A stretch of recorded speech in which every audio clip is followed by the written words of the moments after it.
जंगल के एक खूबसूरत कोने में एक प्यारी सी बली अपने दो नन्हे बच्चों के साथ रहती थी।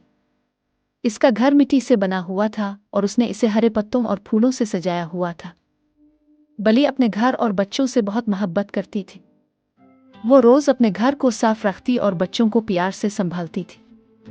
एक दिन पूरे जंगल में जोर जोर से आवाजें गूंजने लगीं। जंगल का बादशाह शेर सब जानवरों और परिंदों को इकट्ठा होने के लिए बुला रहा था। जब सब जमा हो गए तो शेर ने खुशी से ऐलान किया, मेरे घर बेटा हुआ है, आज पूरे जंगल में जश्न मनाया जाएगा। ये सुनकर सब जानवर और परिंदे खुशी से झूम उठे। हर तरफ खुशी की लहर दौड़ गई। जंगल में गाने बजाने का एहतमाम किया गया। परिंदे चहचहाने लगे, हिरन नाचने लगे, बंदर तालियां बजाने लगे। सब ने एक दूसरे को मिठाइयां बांटे। पूरा जंगल खुशी और मोहब्बत से भर गया। बली भी अपने बच्चों के साथ ये सब देख रही थी। इसके बच्चे खुशी से उछलने लगे। बली ने अपने मिट्टी के घर के सामने चिराग जलाया। इसका घर भी खुशियों का हिस्सा बन गया। शेर सबके पास आया और सबको बराबर की खुशी दी।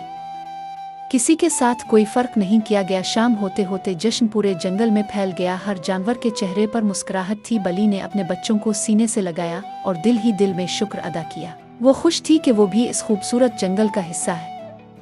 ये दिन जंगल में हमेशा याद रखा गया, क्योंकि खुशी बांटने से सबके दिल और भी करीब आ गए थे।